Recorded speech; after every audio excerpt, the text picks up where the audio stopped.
Kayık, kayık, kayık, kayık.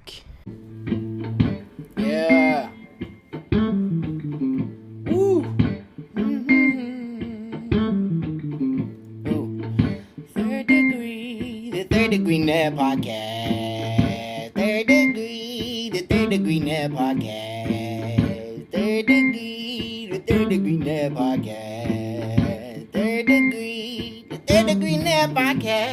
Well, hello there, DFW Soccer Curious. Welcome to another episode of Third Degree, the podcast.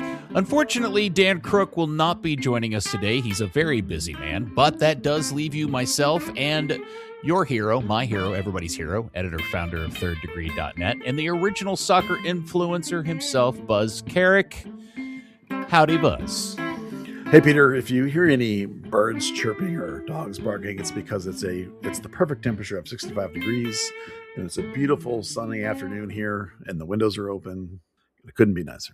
Dude, you are missing out on some absolutely perfect DFW weather. It is. I mean, I know it's probably even nicer where you are, but for Dallas, we are loving life the last couple of days. Is this the 1 week of goodness? I'm sure, we'll either get the gates of hell will open up or the gates of hell for storm will happen later this week or something. Usually Dallas Cup has either horrible rain or crazy hot, Dallas nice. Cup got away with it. They had a little bit of rain Saturday morning, but that didn't stop them too much. So This was an unusual Dallas Cup, and we'll talk more Dallas Cup before the end of the episode, but we will start because it is a victory pod with Football Club Dallas, who went on the road to DC United and rocked out a 4-0 win, which is an unusual ending score for this team.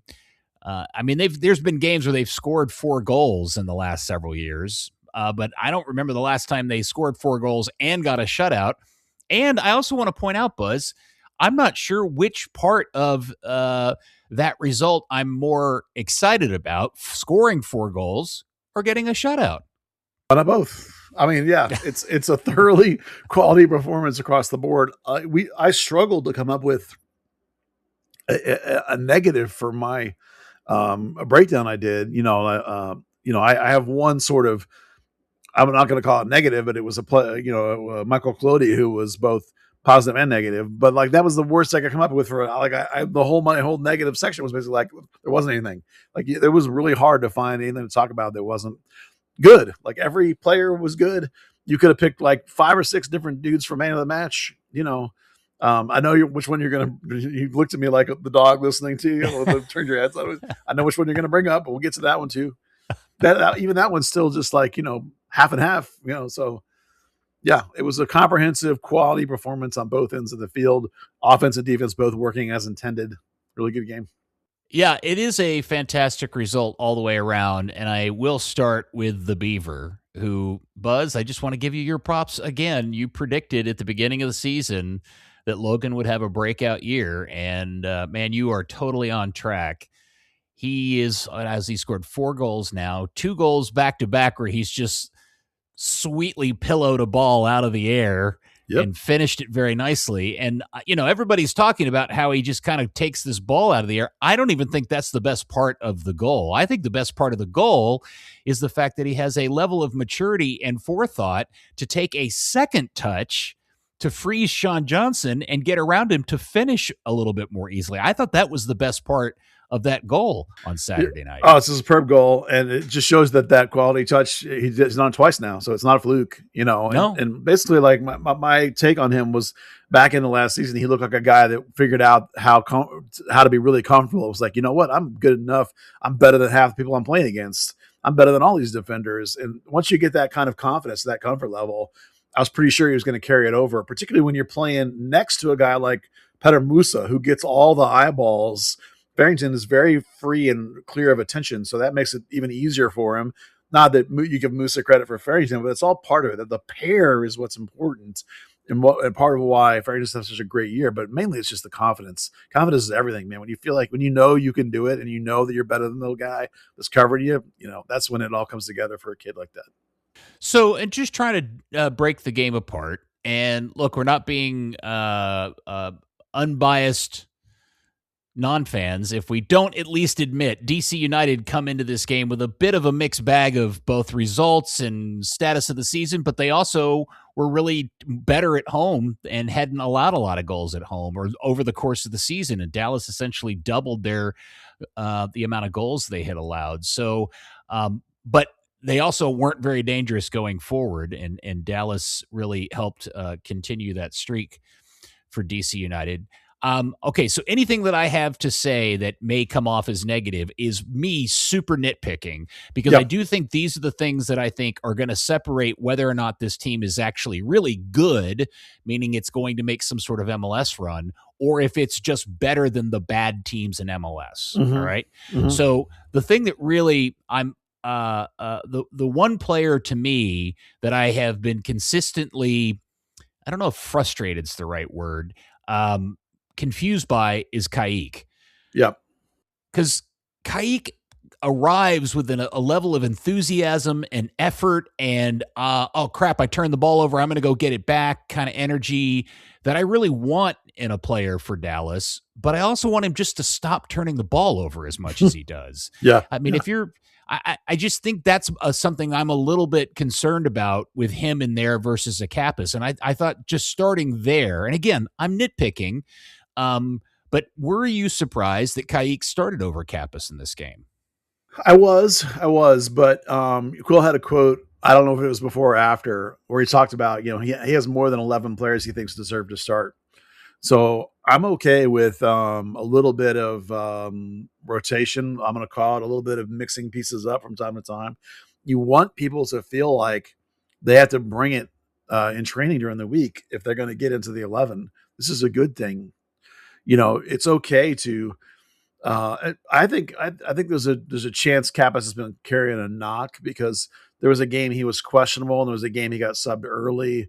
And then like the game before this one, he did not have a great first half and he got subbed at halftime, so whether it was a little bit of a knock or whether it was like a little bit of like complacency, I don't know. I'm okay with Kayik getting in there. However, I'm with you. Kayik is a player that's interesting in terms of like the future, like where he's going to go. He's not the complete player right now. He's soccer immature. He's emotionally immature. Look, what you'd like to see, what you're talking about, is more soccer maturity in terms of not turning those balls over. You love the energy. You love the desire to get the ball back. You want him to be more wise about how he goes about his business and not be 1,000% all the time. This is the Paxton Pomykal issue, partially, where it's like you got to dial it back occasionally. The crazy example, of course, is they talk about how Messi walks more than anybody because he's waiting for the moment. Kayik doesn't need to be Messi, but he needs to not be 1,000% every second, and so that's the wisdom we want to see. Now, you're hoping that, I think, as a collective, like when we talked a lot about the dudes, this is a team full of dudes. They don't have a lot of DPs. Well, the dudes as a collective are all trending in positive directions. This is good coaching you're getting from Eric Quill. I agree. I like where Kayik is compared to last year. I'm assuming I'm going to really like where he is in like 3 more years, so like frustration in the moment, but I'm okay with it because I know I could tell it's trending where I want it to trend. And so I'm okay with that. I don't want him to start 34 games.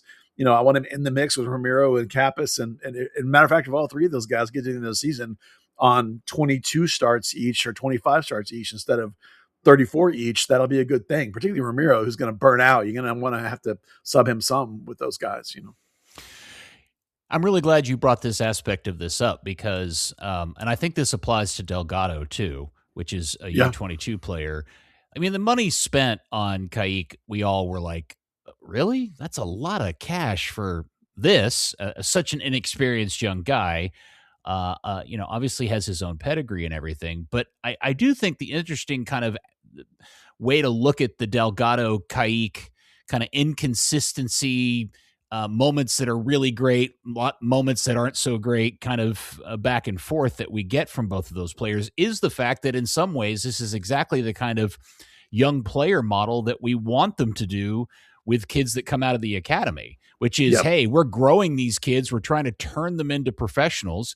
Now, obviously, part of this is the whole component of we're a player factory store kind of thing. And we've got to, turn them, we got to make them more valuable by growing them and progressing their careers. But I also think it is interesting to think that Kayik, I mean, to your point, we've watched him progress over the course of the last season and a half or whatever the time is he's been with the club. He's a better player today than he was then. And I agree with you, Buzz. The more I watch him, the more I begin to go, man, if he could just kind of stay on this trajectory, Dallas will have themselves a really nice midfielder. I just don't think at this moment in time he's the kind of guy you can depend on to throw out a performance that is going to help this team be competitive, at least this season. Yeah. Well, there's a lot in there. Well, first, let me get, if I can get through all of it. We've talked a bit about how these U22 players, in a way, they've sort of replaced some of the minutes and some of the bodies that would have been academy guys coming through. Some of these guys are 20 years old, 18 years old. You have to think of them like that. You have to think of them like homegrowns. And so if Kayik was a homegrown, we'd be ecstatic about his progress. For him, I think it's okay if Quill's going to have to. He's not going. This is not going to be a squad where you're going to have 11 guys with 34 starts. He has a short bench. We talked about this last week, but of those short benches, he has guys like Delgado and Kayik. And hell, maybe even if you get down to Dietzen and Sarver, that eventually he's going to want to try and get in games more, or maybe even start. But that's about the bottom of it so far. And you got Santiago Moreno coming in, which we'll talk about more later, is going to take some of those spots too. So maybe like if you feel like a team like DC maybe is not as good as their points were telling you, or maybe you can look ahead at St. Louis this weekend, which we'll get to again later, and maybe think, this is a game where I can sit Kappas for a game. I don't need Kappas's midfield greatness, and playmaking when I'm against DC, who's doesn't create a lot of goals. Delgado for me in this game is a great example of the immaturity of a player too, because that goal is stunning, absolutely stunning goal. But so much of the rest of the game, I thought he was pretty invisible. And even like right before he got subbed, there was a run. I think it was Farrington had the ball. He was going down the right side, and he kept looking. He wanted to play it to the back post, and he kept waiting, and he kept waiting, and he kept waiting, and kept waiting. And Delgado was just jogging up that back side, and he never ever got into position. And the play eventually broke down. And I was like, man, that was the laziest run. And then sure enough, he got subbed right like that. Quill yanked him. So again, that's the maturity of player. Now Delgado's 22. So you sure want to see some of that coming out of him soon. Or it's going to be like, okay, it's not happening. You can be really talented if you don't have the mental focus and will, determination. You're not going to get much higher, especially in a Quill team, which is all about that desire, and battle, which is something Kayik has that Quill obviously loves, is that intensity and then never quit, that dogness, as he likes to call it, and he usually doesn't have a lot of truck for guys like Delgado who don't go all out all the time. So that'll be something to watch as we go forward. And I also can't help but think that, like, if Quill's thinking in the back of his head, like, hey, I'm going to have to figure out how to put Santi Moreno in here, maybe I better give Delgado one last shot at a start here before he loses even more playing time with Moreno coming in. So it'll be interesting to see how it translates to this weekend, which will come up to later. Yeah, credit to Delgado for obviously a really sweet free kick. Amazing. Yeah. I don't know if DC's defenders could have jumped any less in the wall. That was the most half-ass wall jump in the history of the sport, but he still finished it very nicely, and I was very happy for the kid because he got to celebrate. He was thoroughly excited about that. It was also unfortunate that the Audi grass wouldn't afford him a knee slide. It was too dry. Yeah. Almost face planted. Almost hurt himself. Yeah. And I also want to give Delgado credit because I thought he did a lot. I mean, I remember thinking and watching the game on at least 3, if not 4 different occasions going, wow, look at Delgado back in their own box defending or intercepting a ball and clearing it out or doing something defensive that I just don't necessarily equate with Patrickson. So, yeah, I mean, he passed an 81% clip, but his heat map is like way over on the sideline all the time, and he's taking up the space where you'd want Bernie releasing from wingback. But Delgado also was 0 for 4 on crosses. He only won 50% of his duels. 0 dribbles, 0 touches in the box, no key pass. Yeah. So there are moments that you like, and he's always had moments, and that goal is amazing. But like there's also, we used to say 80% of just walking around and 20% good. Well, this may have been more like 70% walking around and 30% good, but so there is a little progress there, but it still is not what you want. And it's not what I doubt Quill will want out of a player. Yeah. And the Kaik situation is not dissimilar, and he passed it less than at 80%, and he didn't really produce any kind of expected assists or goals. And he didn't touch the ball in the opposition. I mean, you could just go through all kinds of stats. I don't want to make people. And that's where Kappas comes in, because Kappas leads the team in like balls into the final third and chances created. So like, I don't think, unless something's going on with Kappas that we're not aware of, I don't think he'll be out that long. But again, I don't mind against a team who obviously when you comprehensively beat a team like this, they weren't as good as people thought they were. So Cole was probably right to let Kappas sit out a game and put Kaik in there with Ramiro, and maybe the next one he'll let Ramiro have a game off and Kappas will be in there with Kaik or something perhaps. Yeah. So, that would be okay too. I'm going to go back to really early in the game, because there was a moment in the game about the 6th or 7th minute, and I think it was the first shot in the game, and it came from DC. It was a header by Baribo. I don't know if you noticed this, but this was maybe the one thing that tends to encapsulate Ibeagha, and what frustrates me is, I don't know if you remember this particular moment, but the ball comes in, and Ibi is just... he's in the right position, but he doesn't seem to have the awareness that Baribo is about to just cut across him and put a header in on frame. And he just doesn't, like, he got the energy, or he spent the energy and made the effort to get in the right position. But for a guy with all that experience in the league, you would think he would have the foresight to understand what was about to happen. And sure enough, Baribo got to the ball, and Collodi had a relatively easy save, but it shouldn't even gotten to that point. And the reason why I bring this up is much later in the game, Nolan Norris was almost in an identical situation, and Nolan proactively cut out that opportunity and headed the ball out. And that, to me, is, when we begin to talk about the issue at center back for this team, and I know they love him in the locker room, and I'm sure he's a really swell fella, that is maybe the biggest shortcoming I have about Ibeagha, is his inability to recognize those moments where he tends to let the team down. Yeah, he's a very reactive defender, and his athleticism has always allowed him to be reactive. And when you're 34, your athleticism is not going to quite be the same. The fact that he's still playing is because he was such a good athlete. He took such good care of his body. He's always really fit. Rarely is he hurt for long terms. I think the quality of what Norris is doing, it's not mistake free, but the quality of his game reading and the quality of his passing, are good enough that I think it's time to just ride him and let Ibeagha be your guy that will come in this kind of scenario where, okay, we need to move Shaq more to wing back. Here's an option with Ibi. Okay, that's an option. You can have that in your pocket as a way to play if you need it. But for the most part, you don't want that. You're going to want Shaq or Gideon Norris, I think, from now on. You don't really have a backup right wing back right now. Newman is still building back to health. He's playing with North Texas, but he's not, first team ready. Giovanni Jesus, I mean, he might as well. I don't even know if he's officially even on the roster technically. Like they may have had to use some loophole mechanic, for all I know, to open up his spot, and we just don't even know about it because they're very closed off about this kind of information.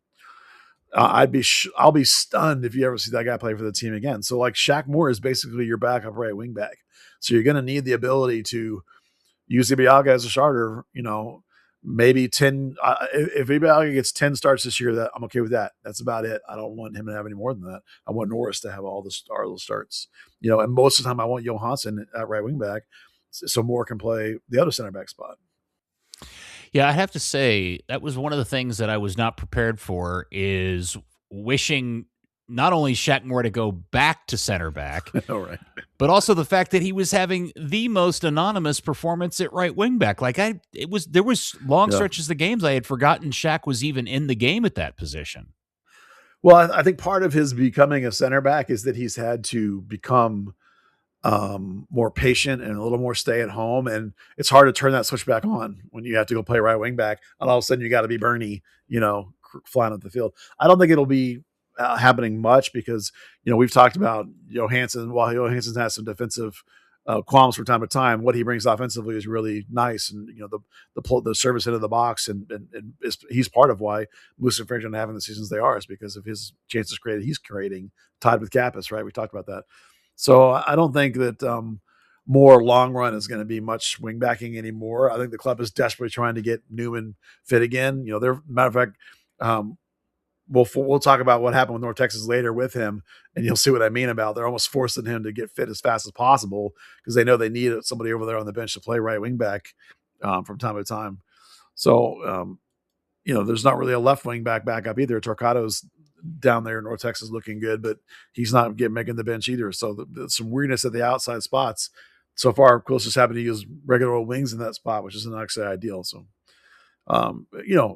there is still some fragility in what Dallas is doing and what Quill's doing that could go wrong, and all of a sudden, Abubakar's playing 25 games. If something goes wrong. Oh God, please! That'd be really bad. That would really derail your season if that happened. Yeah. Yeah. You mentioned Colodi earlier, and this is a weird little trend of I don't want to call it brain farts. You called it yips. It's not quite the yips, but everyone knew what I meant. Yeah. The obviously the error against Houston, and then the really weird moment, and this was the thing that it wasn't the bad pass that bothered me as much. It was the moment in the game, and the commentators really went after him for this, where he was like running out into space trying to collect a ball that he had no business doing, and then trying to chase an attacker down and almost getting in a bad situation for a penalty. Some of that stuff, and I'm curious if he's just thinking he needs to do more, or is this just a young guy trying to, you know what I mean? Well, so one of DC's strength, I think, is in the air set pieces. So he probably was really focusing on punching out and not letting crosses come in, especially because he has Ibby in there, who, while he's tall, is not necessarily a great header of crosses out. He does get some, but he's not. As you mentioned, sometimes he's passive about it, and the guy beats him to it, So Colodi is just young and inexperienced at the pro level, and ever since he had the bad pass against Houston, he's a little nervous. Like the one against Houston, I'm pretty sure he just couldn't see the guy. But since then, he's a little more nervous about with the ball at his feet. He's a little bit. His body language has not been awesome. His confidence has not been awesome since then, and it was on display a little bit in this game too. He's just a little nervous when the ball's coming to him at his feet, or looks a little nervous in his decision making. Now, I have great confidence in Drew Keyshawn, the FC Dallas goalkeeper coach. He's one of the best there is.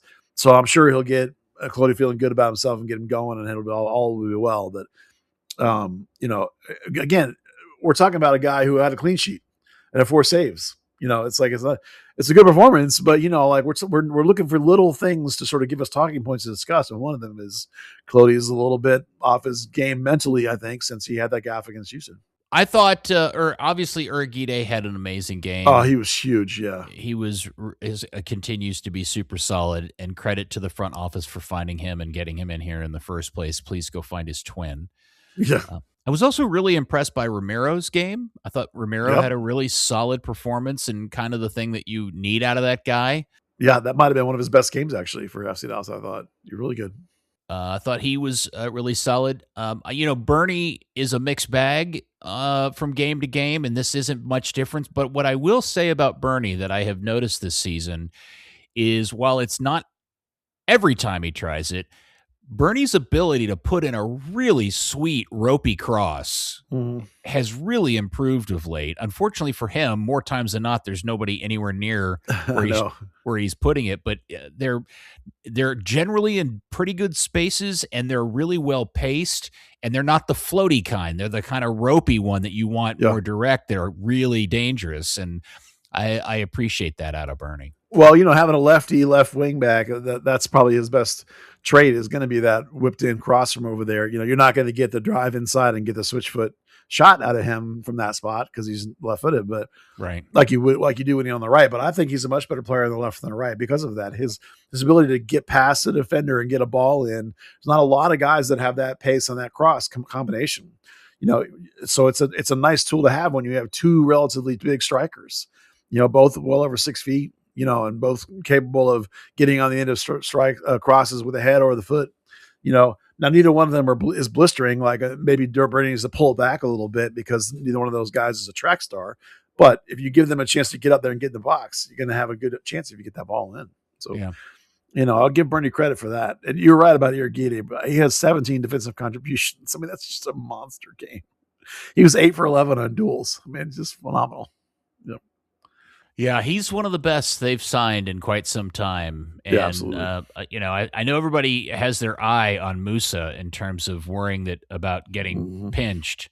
I also wonder if maybe Urhoghide is one of those guys that the better he performs, the better the odds are that somebody's going to come along from, back in France or wherever and go, hey, we'd like to talk to you about him, especially because of the potential of profit that the team could face because they got him for so little versus what they potentially could sell him for. And he can get forward and get a goal on a set play too, as you saw in this game, or play in the box. And he had more touches in the box than Delgado did. So the thing about him, I think that holds him back a little bit in terms of his European interest probably is the aggressiveness that he has when he goes forward, and he sort of will abandon everything and just go bombing like a buccaneer, and sometimes that's a little much. It's like just bring it back a little bit, but set plays, I love it. He has some of that scrappiness in the box too that Dallas got a bunch of those dudes who will fly in and get a foot on a ball, and they're not always forwards, sometimes they're center backs. It's part of the nature of the players that Quill has been picking out and keeping and playing. Speaking of midfields, and this is a byproduct of us just being around for a long time and the Dallas Academy being as good as it has been historically, now we're in this point where it's not uncommon for Dallas to have to face off against one of its old Academy products. And here is Brandon Cervania, who I hadn't seen in quite some time, but he's pretty much exactly the same player he was when Dallas let him go. Just kind of fills space on the field, doesn't make any catastrophic mistakes, but doesn't really light anybody up either. He's kind of a dude. Yeah, he's just a dude, just a MLS dude.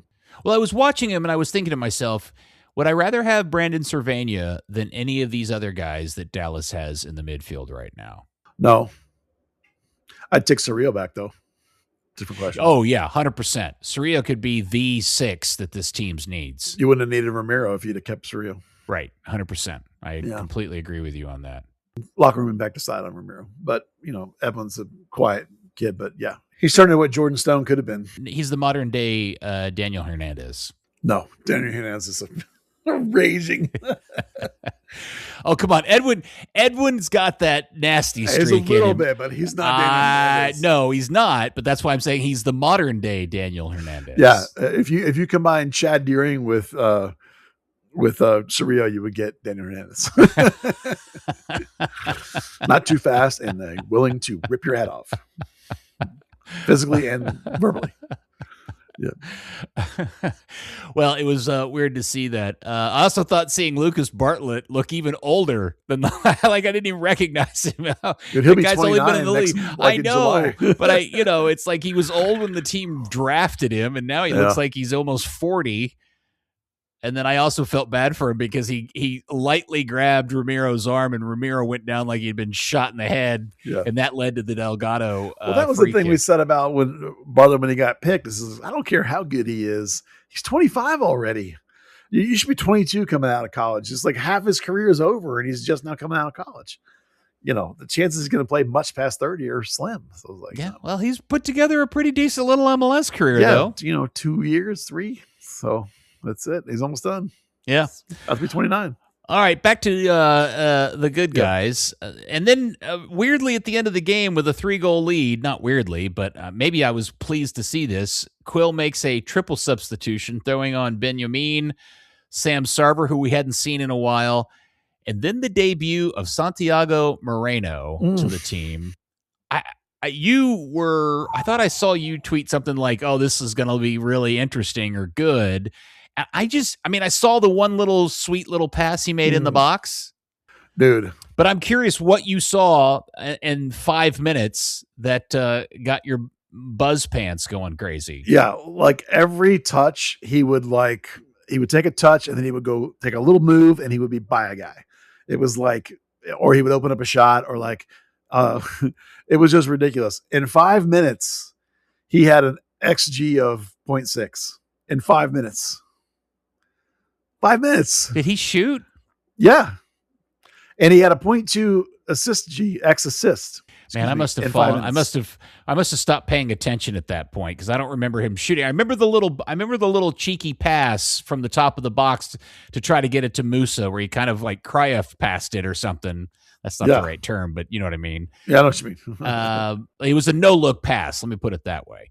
That was nice. It's just every time the ball came near him, perhaps, DC's tired, they're not really trying, whatever. Like every time the ball got at his feet, like danger happened and they were falling apart. So like, it's not definitive. It's just 5 minutes, but it's like 5 minutes that made me go, holy crap. So how many times have we seen Dallas sign a player and they come into the game and you're like, yeah, all right, I guess. This guy came in the game and I went, oh, wow. It's not like I didn't know who he was, but like, it just makes me really excited that like they actually might have signed another player who's going to be really useful, especially because I only think of him as like a wing. I don't think of him as like a 10, and he was super dangerous in there. So in 5 minutes. Yeah. I mean, I think that's the part that I'm most interested in is for a guy who in his profile and in his playing history hasn't played centrally a lot, is that a guy? Can they convert him into that position, which isn't the easiest thing to do, especially when they're so used to playing out wide and kind of the advantages or differences that affords a player versus the pressure of playing in the center. Yeah, I don't know, but like that's the thing is like in there, he only had 5 passes in that 5 minutes, but it was 100% passing, right? He had 2 shots, both on target. He had a key pass, and he had that 0.6 XG and the 0.2 XA in just 5 minutes. So it's like everything in 5 touches, basically. He was phenomenal. I'll have to go back and rewatch the last 5 minutes because I didn't pick up on that, but I also have to admit I probably had stopped paying attention because the team was up 5 or 3-0 at that point. I mean, basically at that point, I'm like, you know what? That's an amazing looking 5 minutes. I want to see more of that. How real is that? Right. That's why it's interesting. It's like, okay, no, give me more of that. Let's see. Is that as real? Is that going to translate over time? Like, again, part of it is you got really good guys in front of you. But like, if you compare that 5 minutes to what you got out of Delgado for the other 80 minutes, or the Delgado was in there, you're like, oh, the Delgado's goal again. Well, but he doesn't have better players in front of him. I mean, he should be playing that position that Delgado has been playing or Valiente has been playing. Yeah, he should be. Yeah. I mean, on the pitch in front of him. I don't mean in the line. Oh, you mean positionally, like Musa and Farrington. Okay, yeah. Musa's still in there. I don't think Farrington had. Maybe he went in for Farrington. I can't remember exactly, but like granted, again, you're up 4-0. You have to take some of it with a grain of salt. But like, think about how Valiente and Benjamin have looked since they've come in their minutes they had. Compare that to the impression that Moreno made. It took Valiente like 3 games, and all of a sudden we go, oh, there's a couple things that was nice. Benjamin, like other than the energy, we've seen nothing. Granted, he's 20, right? I've seen him turn the ball over a lot. Yeah, so again, Benjamin's 20. You got to think of him like a homegrown. Think of him like you would when Thomas Roberts first came out of the academy. The same kind of fair. Well, not the same kind of player, but think of him when Edwin or Surreal came out of the academy. Like, what were you waiting? What were we going to see? So, but Moreno's coming in 24, 25, whatever he is. The hype is there. Like, oh my gosh, did they just spend $4.5 million on a DP that's like that wasn't even playing? Like, what are we getting? Oh, nice. You know what I mean? So yeah, that's why it was exciting. Was like, okay, let's see more of this. Is this real? Because we've talked about like right now, Dallas is in 6th place, and my prediction at the beginning of the year was going to be 4 to 6. Right? That's what I talked about. Okay. Can one player make you challenge LAFC, who is yet to lose the game? No. But if you want to compete with Seattle, Salt Lake, San Jose for that next group of 4 to 5 at the top of the Western Conference, if Moreno's going to hit, he's going to need to hit to do that. So that's why it's exciting. Okay. Yeah. And I don't want to, now I'm going to do this out of order because I was going to talk about this later, but since you've already started that, okay. How much of that enthusiasm do you have do you have the sale of Musa built in to that enthusiasm? Well, no, I don't. Yeah. Cause we talked about I remember I predicted he would be sold at midseason. And the reason that was so Musa, I'm sorry, when I said Farrington was going to be the team MVP because Musa would be gone and Parrington would be the lone striker. So like that was, and if you remember my prediction, my 4-6 prediction was based on them getting a legit 10. And so that's like, they're already there without the 10. And now they've got Moreno coming in and they've handed them 10 jersey. So like, if this, what I saw in this very, very limited amount of time, it all translates to the course of the rest of the season, then I think you have a very nice player. And even if you lose Musa, you can still sort of hold this position, and you can be a team that maybe can get a home advantage in the playoffs, perhaps. You're nowhere near being able to challenge Vancouver LAFC, but you got another really nice piece, Yeah. And that they continue to add these nice pieces. Like the pieces that are pissing me off are these U22s that are useless, or these bottom of the roster signings that are useless. They're taking away all these minutes for these homegrowns. You look at Petter Musa, you look at Kappas, you look at Johansson looks good. Urhoghide, we've talked about how great he is. The top of the roster signings are looking pretty good over the last couple of years. If this is another one of those that turns out to be legit, because think about how many people were like, why in the world would you get Santiago Moreno back? He already forced his way out of MLS once. That guy's a head case. Nobody wants that guy. And we're probably all snake bit because of Lucio Costa. So, what's Santiago Moreno going to do? Oh, look pretty good for 5 minutes. So it just made me excited. Okay, it's 5 minutes. So I know against DC United too, and it was the 4-0. I'm just saying, like, when these rays of positivity come along, you have to sort of embrace them and run with them. And as part of it too is, like, as we said, the whole collective of dudes feels like it's moving in a positive direction. So props for that. If Moreno looks as good, turns out to be anywhere near as he looked good as he looked for 5 minutes, it's gonna be a really nice signing. So, yeah, I think that's what's interesting about this season, is just kind of sitting back and taking an account of where the team is after. I'm trying to figure out how many games they're into this thing now. Hold on a second. I'm going to look at the table. What are they, 6 games in? Yeah. Yep. So, after 6 games, the fact that they've only lost 1 game, I think, is really impressive. And they've gotten some results through a stretch of games that if I remember correctly, we're all like, oh man, this is a murderer's row. Nashville, LAFC, and San Diego are all elites of this league. Right. Right. So the fact that they made it through that without getting murdered, and after 6 games being in 6th place and kind of being competitive on a week in and week out basis, I where I'm going with this is just kind of, has this so far tracked as you anticipated, Buzz? Or is there something about what you've seen related to the comments you were making a second ago that have your attitude about the team feeling better than you anticipated? Yeah. Well, I think remember, Quill talks a lot about how they needed to pile up points before the World Cup. Sure. And I was worried with a relatively tough schedule and the fact that they didn't have their second DP yet. And from all talk from the club, they were going to go ahead and wait. They were going to sit on that DP until after the World Cup. And then Moreno sort of fell out of the air and landed in their lap, and they're like, sweet, so awesome. Cause that obviously wasn't in the cards. So like where I am in terms of this season is I was expecting them to be a little worse than they are right now. And I really like that everything's trending in a positive direction, and they're getting good results, particularly better results at home. That makes you feel good about the direction of the team and how they are going to get these points before the World Cup. And then they added a 10 that earlier than I expected, which actually may end up helping them even more before the World Cup, because now you're going to have him for April, May, before you have to shut it down, right? So that's a month and a half, 2 months almost. You're going to have him where you can like continue to pile up points and put yourself in a good position. So like, I feel like right now the team is really trending across the board in a really positive direction. There are a couple of things that concern me, like the short bench, but Moreno will help that.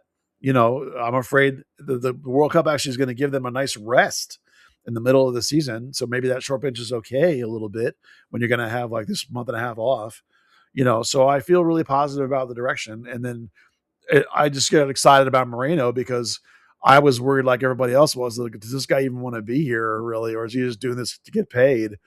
And he looked pretty good. So like, okay, if they can actually take a step forward now instead of waiting until after the World Cup, then maybe they really can pile up the points like we've talked about. The next stretch is not easy. Like they got St. Louis and the Galaxy, but then you got Red Bull, who looks a lot better under Bradley.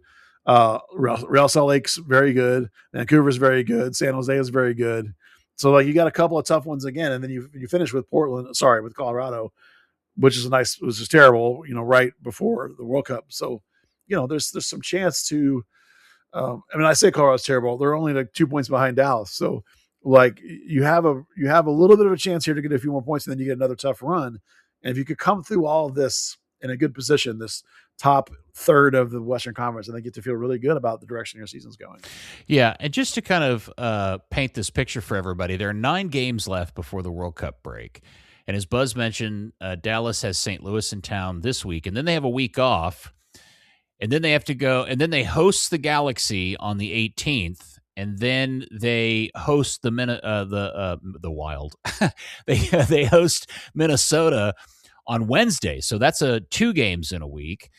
Then they turn around and they got a game again in 3 days in Seattle. Then they've got to travel all the way across the country and go play in New York on the 2nd, come back 7 days later, host Real Salt Lake, then host Vancouver a few days later, which is another one of these 2 games in a week situations before finishing up 3 days later, playing in San Jose, and then finishing up for the break in Colorado. Thankfully, the Seattle to New York trip is about 7 days apart, so they actually can come home. They'll probably come relax home a little first, bit, right. Again, it's not an easy stretch, and this is where you need to be piling up your points, as Quill talked about, right? Because after the World Cup, you got a really tough stretch of 9 road games in league play, plus a couple of road games in League Cup. So I think that makes 11 straight. I mean, one of the League's Cup games they're listing it as home, but it can't be at Toyota Stadium, so like it's not really at home. So you have like 11 road games. Well, this is a pretty good road team, relatively speaking. Quill's Dogs and all that stuff. But that doesn't make it easy. That doesn't mean you're going to pile up points, And I actually didn't hear what you said because I said, please don't say dogs. Yeah, well, it's Quill's Dogs, dogs. So that's the concern is like that you could come out of the World Cup and maybe you're selling Musa and all of a sudden everyone's like, oh crap. And the thing just falls apart. You hope not, you know? And so like, that's why when you add a DP and the first viewing of the DP is positive and not like, well, it makes me really excited about the chance for a run. Yeah. In this setup, the other part of this to consider is that of the 2 periods of time where they got 3 games in 7 days, the first 2 games in both of those sets are home games. So hosting Galaxy, hosting Minnesota, then traveling to Seattle. And then the next one is hosting Salt Lake, hosting Vancouver, and then traveling to San Jose. So that's an advantage too. Yeah. That amount of home games is exactly why you got to pile up points. Yeah. 5 of the 9 before the break are remaining are home games. And then you come out with a 9 on the road. And that's where the 9 on the road is going to make or break your season, right? Like you could get a lot of points before the thing, but if you come out and go, 0 and 11, whatever. It's like, but I would say you can sustain a much more a much worse run in those 9 road games if you really pile. I mean, that's part of the problem. They've already dropped points at home earlier in the season that we really wish they hadn't. They didn't. I mean, some of those draws a couple of weeks ago, we're like, God, man, that's you can't afford to be dropping 4 points over 2 games, and that's what's going to happen here. If they're going to play 5 home games in the next 9, they've got to win the majority of those games so that they can sustain, especially a new Petr Musa-less team, assuming that happens. Because I mean, it's already going to be a difficult stretch with him. Without him, and it's kind of a new look team. Because here's the other part of this, Buzz. I'm working to the assumption that if Petr Musa gets sold, not only does the team look different because they don't have their best goal scorer, they're probably going to. Am I correct in saying he's probably going to start playing a different formation or some new variation of what they're doing now? I would expect you would see more of that 3-4-3 with those 2 10s underneath. Farrington is the high, and then it would be Moreno and somebody else underneath because he's not going to want to give up the back 5. That's going to be really important. But we can burn that bridge when we get there with Musa. When you come out of the back of that road trip, I think it's 8 home games out of the last, and then 4 road games out of the last, stretch from September on. So like you have a pile of home games at the front, you have a pile of home games at the back, which is why you want to get this great start so that you can then feel good about yourself going into that road stretch. And hopefully you can, for the good of the fans and the good of winning games, hopefully they can keep Musa, but you can't stand in his way. If somebody comes in and throws down 20 million, yeah, he's going to be gone. You can't begrudge the guy that. So I think it's a longer discussion to have if when it actually happens. But one of the reasons I actually think that them moving on Moreno now tells you that they're anticipating that the likelihood of that happening. Because like, remember like 3 weeks ago, the talk was all like, we're just going to wait and we'll find a DP after the World Cup in the next window. Cause the next window is when all these players are available. So when the market's going to be huge, it's going to be after the World Cup, everyone's going to be moving, all that talk, right? The minute somebody from Fluminense said, hey, you guys want Jaime Moreno and Santiago Moreno back, and you can just keep that $4 million. We'll just keep the $4 million that we're going to give you for Lucho Costa, and you can have Moreno. And they were like, oh yeah, let's do that. So, I think that shows you that they probably still are thinking we're going to sell Musa, and so we're still going to have to go get another DP in the next window. Maybe it'll be a slightly different kind of DP. We'll see what happens. But I tell you one thing, it's like there's going to be some chaos to this season because of this weird schedule, because of the World Cup, because of the fact that you might need to sell a DP. Like there's going to be some weirdness to this season, and it'll be up to Quill to coach his way through it. There's been some moments here and there that have occasionally had little bit of stumbles, but for the most part, like we opened the show with, if you're really good about the collective group and the direction it's moving, it all feels pretty positive. I would say, I was going to ask you this question after 6 games. Is there any aspect of the season that is the most pleasant, like the pleasant surprise of the season? For me, it's that Quill seems to have successfully created this group, a team that is the sum of its parts kind of model, which I really, really like in a soccer team. They're not just one guy. They really are a collective, and they seem to be willing to fight and fight back. And I like that about them. So, yeah. And all of those things are directly related to Eric Quill, which, we all had tons of questions about when he took this job and whether or not hiring another super inexperienced guy was the right move. But in credit to Eric, he, as much as I don't like the hat, I'll forgive that if they keep winning. They keep winning games. I thought it was the right move. I remember telling you that. Yes, you did. Yeah, the thing I think I like the best is that he's, and this is something I've harped about for years, is play the way you play and make the other team adapt to you.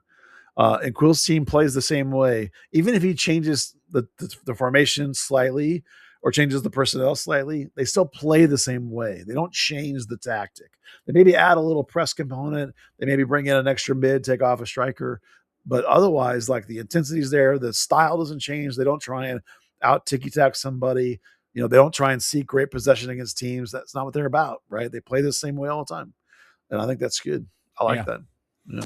Well, St. Louis is up next, Buzz. Would you anticipate or foresee any lineup changes after a 4-0 win? Yeah, I think you do. St. Louis is not great. They're 1-3-1, which is in the last 5, which is a lot of losses. But they do have 4 points in the last 2, a win and a tie. But they really struggle to score goals. They had a tie on the road. They got 1 point at New York City this last weekend. That was their first road point. So they're not great on the road. They're the lowest scoring team in the West. They're a very low scoring team. They're pretty stingy. They're like a top 10 defensive team. They don't allow a lot of goals, but they're not one of the best defensive teams. They're just pretty good at defense. So is Dallas, for that matter. Eldman in the midfield looks pretty good. They have Chris Durkin in there. I'm not a fan of Chris Durkin at all. The German Marcel Hartel leads them with 2 goals. So they're not very prolific. So like you have to look at them as like, okay, if I know my next stretch coming up is going to be, the Galaxy, who can be dangerous, and then Minnesota and Seattle and New York, also like Vancouver. That's a tough stretch coming up. I may need like my first 11, unquestionably first 11 every game and through there, or maybe with a tweak here and there. So maybe you don't want to go necessarily 100% with your top 11 against St. Louis. Maybe you can let Ramiro have a game off and go back to like a Kappas Kaik in the midfield, or bring Johansson back. And I don't know who else you would rest other than maybe you could consider bringing Moreno in right away, let him start, let him see how that goes, because that way you can always bring somebody else in if it's not going really well right out of the gate. Has he been in camp enough? How fit is he? That's the question we don't know. How fit is he coming up from Fluminense? Is he game sharp, ready to go?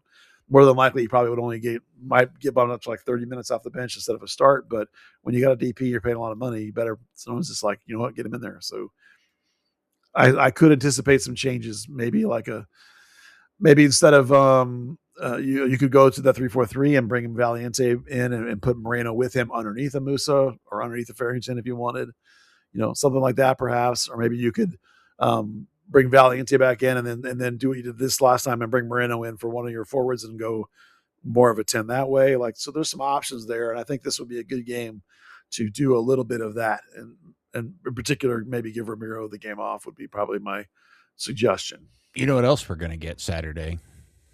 The awful gold St. Louis jerseys. Well, I was going to say the worst versus the best new MLS kits in the league. Yeah, it's pretty Dallas's DNA kit versus the awful Tina Turner tribute kit. Poor Tina. Dog puke pit kit. Yeah, that thing is not good.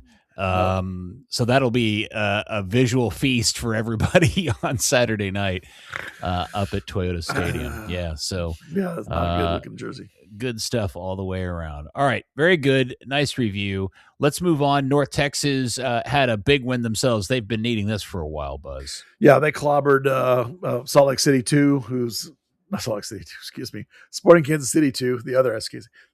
Who's not good. And the funny thing is they get them again on Friday. They got back-to-back against SKC 2. So those guys got to come down here and play in Arlington against the same group.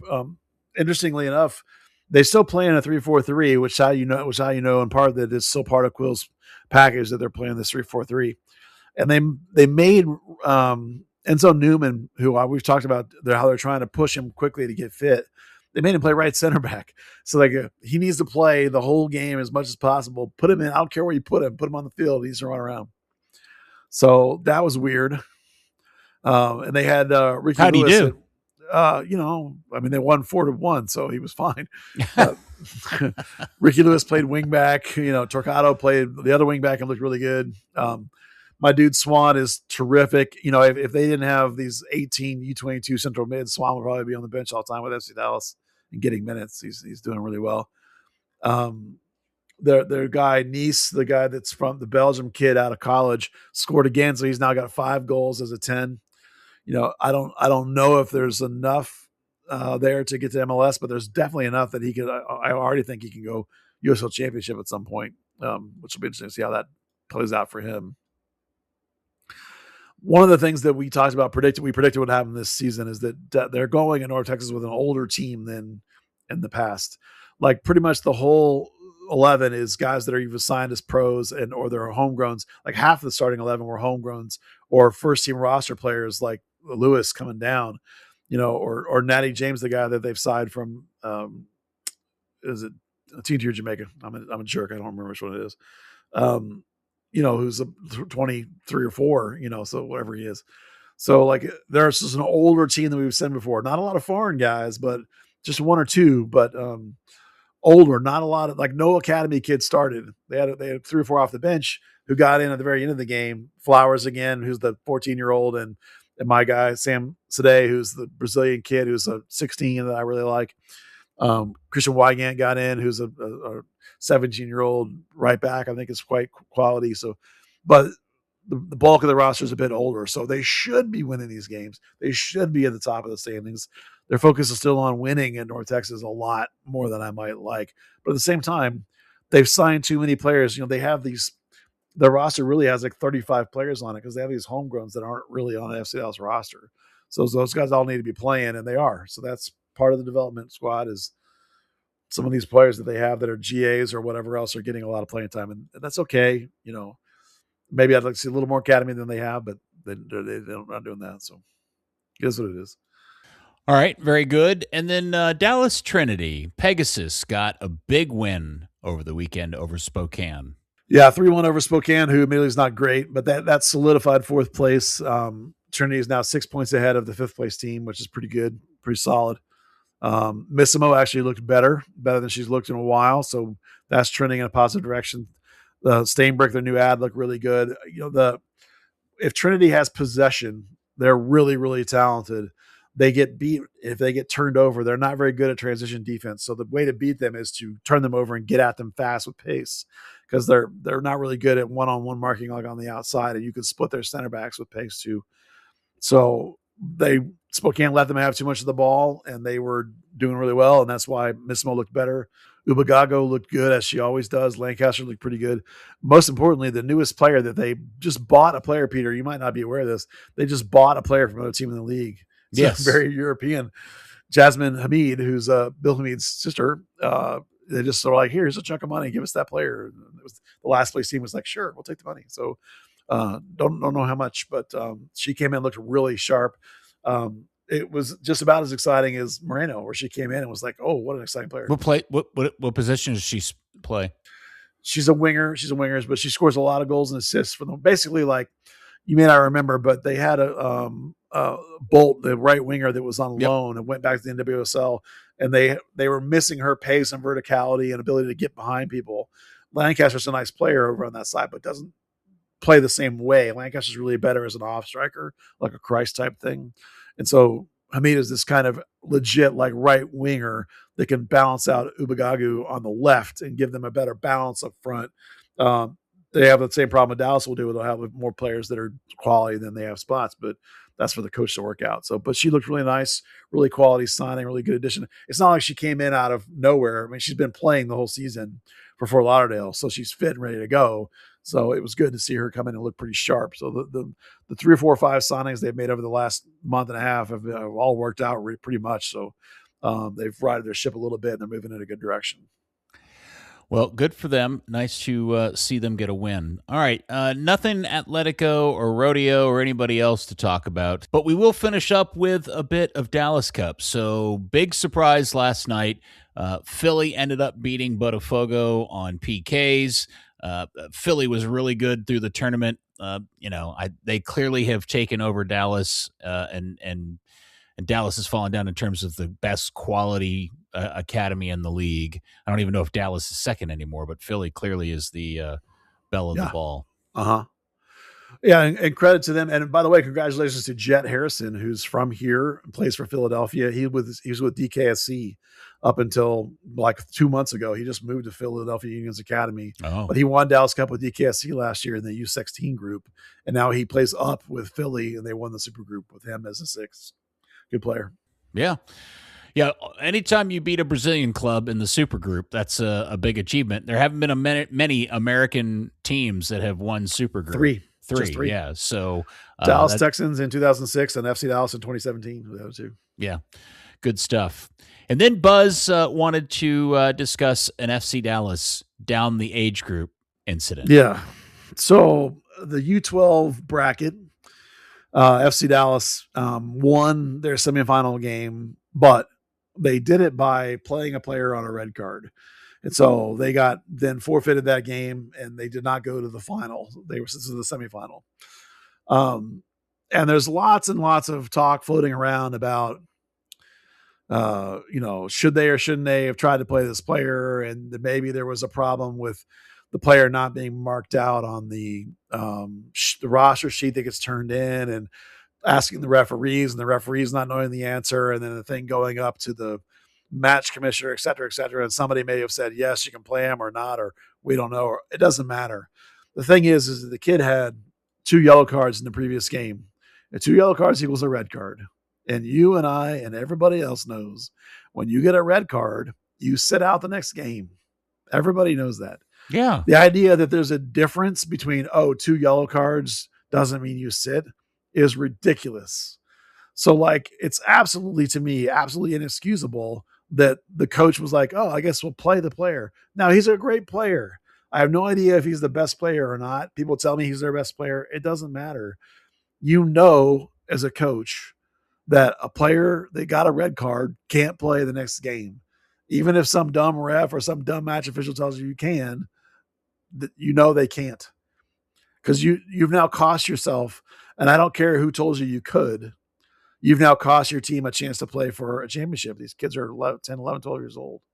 And because you got, I don't know, greedy or uber competitive, you're like, no, I'm going to put that guy in there and see if I get away with it. Dude, just, no, he had a red card. It's ridiculous. And so that's my soapbox, is that as a coach, you should know better than everybody else that kid can't play, and don't play him. The minute the fact that you were asking meant that you knew that he shouldn't be playing. So that's my soapbox.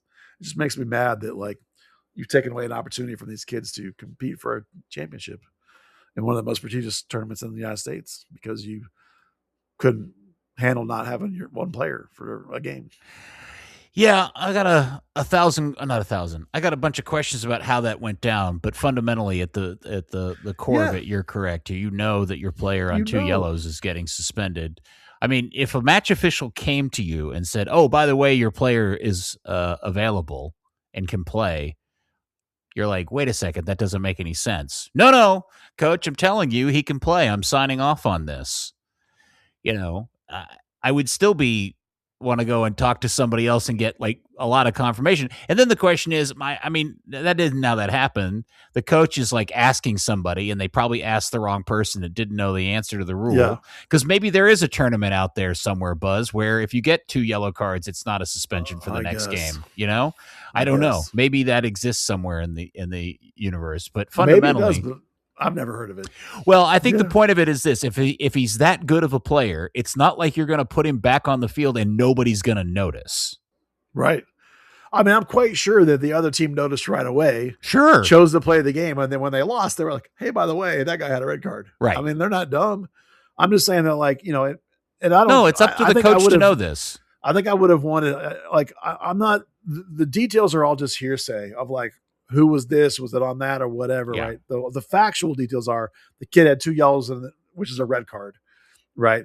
And so short of the match, the tournament director, Ray, short of Ray showing up and telling me I can play that kid who's, the guy running the tournament. I don't care who tells me I can play him. I'm not playing him. I'm not risking it because I'm not risking it for all these other kids. It's not like it's the U19 supergroup. It's the U12s. You know what I mean? It's like, come on, man. Good stuff. All right. Yeah. Well, very good. Buzz can now step down off his soapbox. Anything else you want to get into this afternoon? Let's see. I don't think so. You want to talk about the U.S. men's national team at all? Yeah, we could talk about that. I didn't want to. I wanted to give you an opportunity to, if you wanted to. Boy, there's some just feels late to be trying guys out, but yes, Andy and I were talking about this on the show Saturday, which is I can't figure out.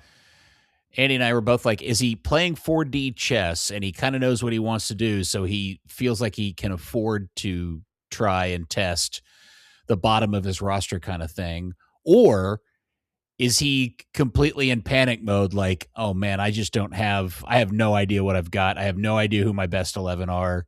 I'm still throwing stuff on the wall. I mean, starting Pulisic as a false 9 is weird, I thought Robinson Jedi looked really good, which is nice because he's been hurt a lot, lately. So that was nice. So, they're not going to have Dest. So like they're still trying to figure out what they're doing on the right. He keeps switching between 3 center backs and 2 center backs.